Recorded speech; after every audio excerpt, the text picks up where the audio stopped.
Бүгін мен сіздерге 2-3 жылда өтілген теманы 5 минуттан ішінде түшүндүрүп бергенге аракет жасаймын. Англис тілінде, кыргыз тіліндегидей 3 чак эмес. Англис тілінде бардыгы биригип келип 12 чак. Кыргыз тілінде учур чак, өткөн чак, келер чак. Ал эми англис тілінде болсо 12 чак. Ал жакты үйрөнөмдө биздин канча убактыбыз кетет.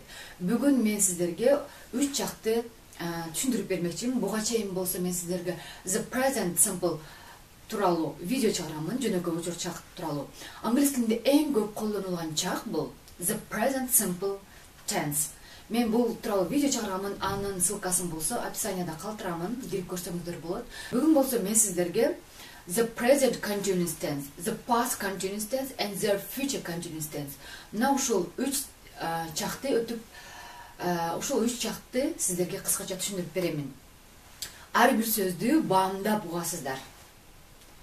The present continuous tense деген эмне? The present continuous tense учур, улануучу чак. Настоящее длительное время. Өзү айтып тургандай эле, мен сүйлөп жаткан учурда кыймыл аракет учур чакта болуп жатат. Дагы бир жолу кайталайм.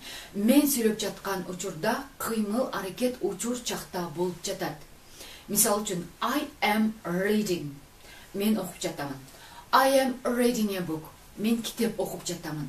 Мен учур чакта кыймыл аракет жасап жатам. Же болбосо we are sitting at home. Биз үйдө отурабыз. Бардыгы кыймыл аракет учур чакта болуп жатат. Ал эми түзүлүшү structure sentence сүйлөмдүн түзүлүшү кандай болот? To be, этиши, am, is, are. Андан кийин verb, этиш, и ошол этишке биз инговое окончанияны улап коебуз. То есть ing окончаниясын. I am reading. Am to be этиши, read этиш, ал эми ошол read деген этишке болсо биз инговое окончанияны улап койдук. Бул present continuous tense. Past continuous tense. Past continuous tense өткөн улануучу чак. То есть прошедшее длительное время. Мен сүйлөп жаткан учурда кыймыл аракет өткөн чакта болуп жатат. Көрдүңүздөрбү? Өзү continuous дегендердин баары эмне үчүн улануучу чак деп атат? Биз сүйлөп жаткан учурда эгер учур чак мен сүйлөп жаткан учурда кыймыл аракет учур чакта болуп жатса, ал present continuous tense. Ал эми кыймыл аракет мен сүйлөп жаткан учурда өткөн чакта болуп жатса, анда бул past continuous tense болот. Мисалы үчүн I was reading. Мен окуп жаткан болчумун. Кыймыл аракет бүткөн жок, өткөн чакта. Кыймыл аракет дагы деле өткөн чакта болуп жатат.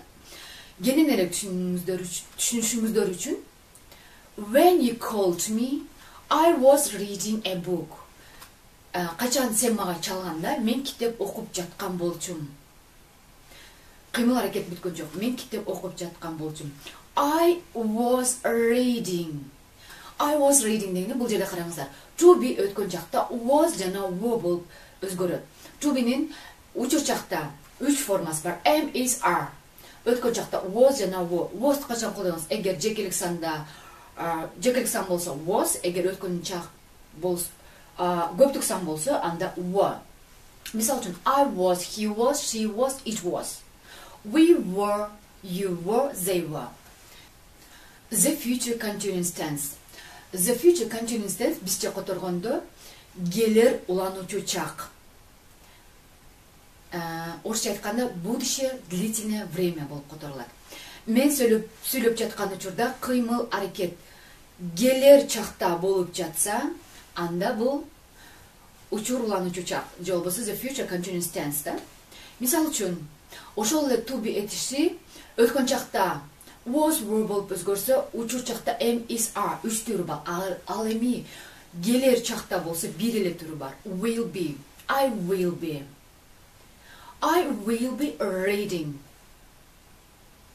I will be reading. Бул жерде to be этиши will be болуп өзгөрдү. Read. Андан кийин инговое окончание. Буну түшүндүңүздөр болсо керек. Continuous дегенде инговое окончанияны түшүнсөңүздөр болот. англис тилин дагы да жакшыраак билейин десеңиз, же нолдон баштап үйрөнгүңүз келеби, же болбосо өзүңүздүн билимиңизди дагы тереңдеткиңиз келеби, анда менин англис тил курсума келип жазылсаңыз болот. Төмөндө WhatsApp номерлерди калтырамын, ошол жактан байланышыңыздар. Ал эми кийинки видеолордо көрүшкөнгө чейин деп калам. See you.